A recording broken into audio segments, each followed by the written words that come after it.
says that she loves me. Isn't it lovely when the one you're lusting is the one you're loving? But Aretha Franklin's will was settled in court yesterday, Tuesday.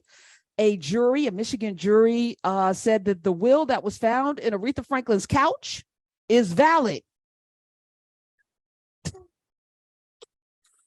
Oh no, Smith! I thought we retired that when the Queen made transition. All right, you said you were in control of things. Okay, all right. I reject the fax machine, but I understand. But how's that working out for you? It's not, because I don't have any control over the buttons, but I'm okay. I will get you one day, Smith. Don't worry about it. One day I'm gonna get in the studio. I'm gonna stop it. All right. Well, anyway, Aretha Franklin made transition, as we know, 5 years ago at the age of 76. And she had money in the couch and all kinds of things all over. So there was a fight. And this story, especially now, it's like family reunion season and funeral season, and this is where families fall out, right? Blood of the covenant is thicker than the water of the womb. This is where families fall out over money that you didn't earn.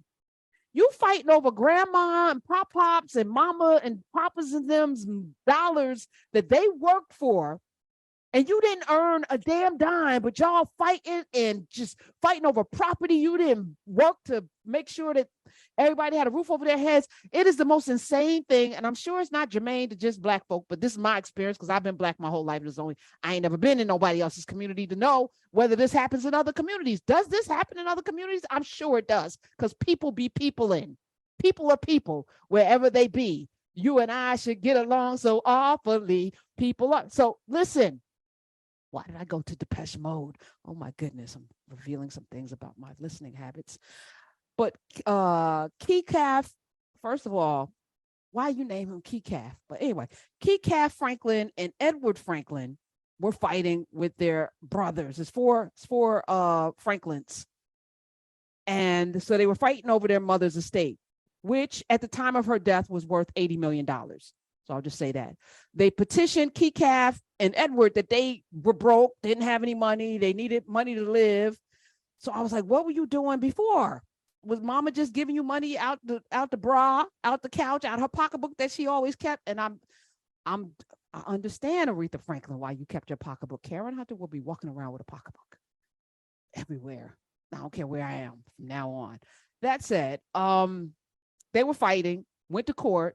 Yesterday, jury said they found this will that superseded the will that they found in the cabinet.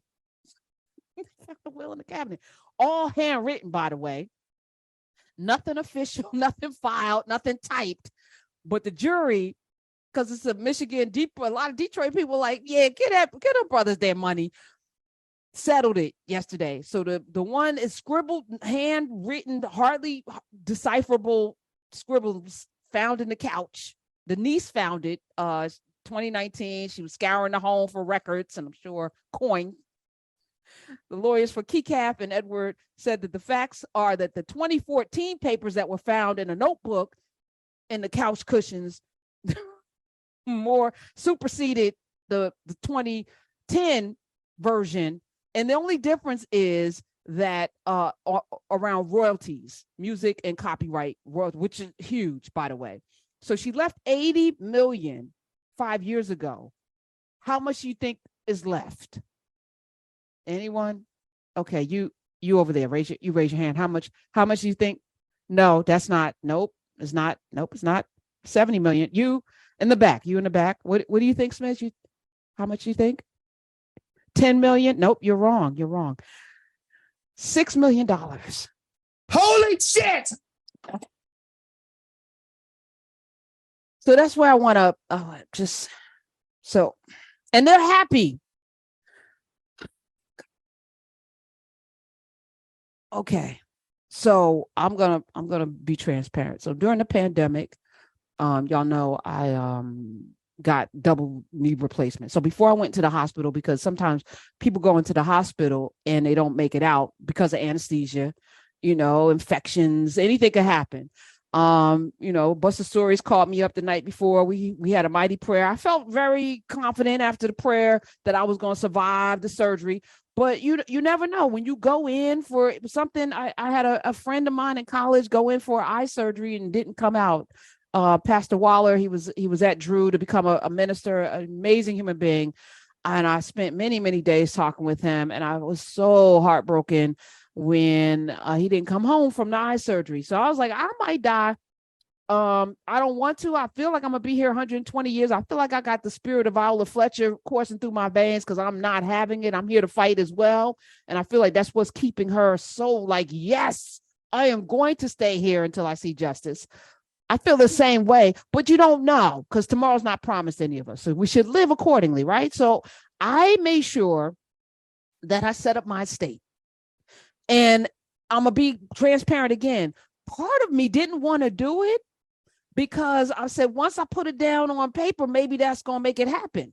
You know what I'm saying? Like, I think some of us don't want to do our wills because we may feel that in doing a will that you are writing your own death sentence. You're putting it into the universe that you won't be here. Newsflash, it's Wellness Wednesday. I'm here to tell you the truth. Everybody listening to my voice will not be here one day. I promise you, nobody's getting out of this thing alive. So the best thing you can do is to make sure that your wishes, while you are able-bodied and minded and all of that, are codified into writing, not in a couch cushion, not in a cabinet on some notebook paper, not on the back of a matchbook, but actually done properly so that you can leave this earth knowing that everything that you wanted to have happen is going to happen. So I did that. And I had them papers for a while. I'm looking at them. Should I sign them? I was like, well, you going into the hospital. You just might as well. Because the thing that I don't want, because here's the other thing. Because again, people think blood is thicker than water, but it's the blood of the covenant is thicker than the water of the womb. People think because they're related to you that they somehow have something owed to them for a life you lived and crafted and did and was very specific about and spent and was fastidious with your money and your investments and all. You did all of that. You crafted that, but they feel like if you're not here, they're entitled to it. I'm saying they're not. No one's entitled to anything. And no one could take anything with them. So there's that, So I'm sure Aretha Franklin, some people will say she's turning over in her grave. She's not. She's wherever she is singing a joyful tune because who cares after you're not here? But if you have worked to amass $80 million, I would think you would want that money to go, especially somebody that helped fund the civil rights movement. She paid the legal expenses for Angela Davis. One of the reasons why Angela Davis was able to beat those charges against her. This woman was doing things in the community that y'all don't even know. I had a conversation with Greg Mathis, a few years ago, and he talked about Aretha Franklin and his relationship with her. But in Detroit, Aretha Franklin was a G in terms of like how she moved. That money, $80 million could have, built an Aretha Franklin Music Center for, I don't know. But she didn't put it into writing in a way that made sense. And now there's only $6 million left. And that is so hurtful from this standpoint, because again, she's not here. I'm sure she could not care wherever her energy is now, because it can't be destroyed, because it can't be created. Wherever Aretha Franklin's energy is, and Smith, don't you play that fax machine again, wherever it is, she's not worried about it. I'm just saying the energy that she put out to amass that kind of money, all of the trials and tribulations and horrors and terrors and traumas and things that she overcame, and then the sheer talent and the heart of her people, because she was Farrakhan was at her funeral. You know what I'm saying? Like Aretha Franklin was that for her. I want to say something about her sons, but again, that's also a reflection of Aretha Franklin, I think, on some level, right? Because you, I don't know, maybe you coddled. I do think we do have responsibility for the children that you produce. They're seeing something. I don't know. They're grown though, grown men. Why y'all didn't? You ain't think you thought she was gonna live forever? You thought that the money was just gonna keep coming? You ain't make provisions and plans for yourself? That y'all got to go to court and fight over your mama's money that she built? Ooh wee.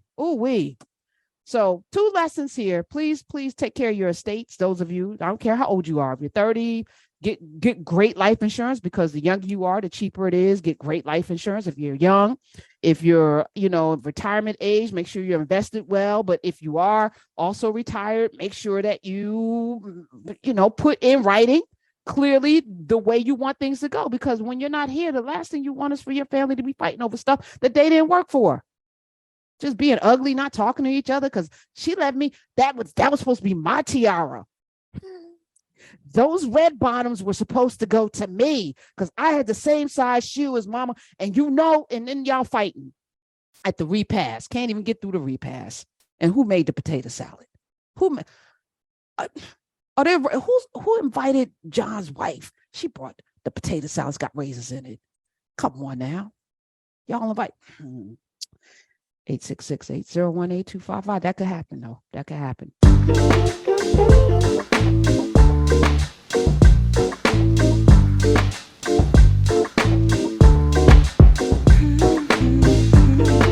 Yeah.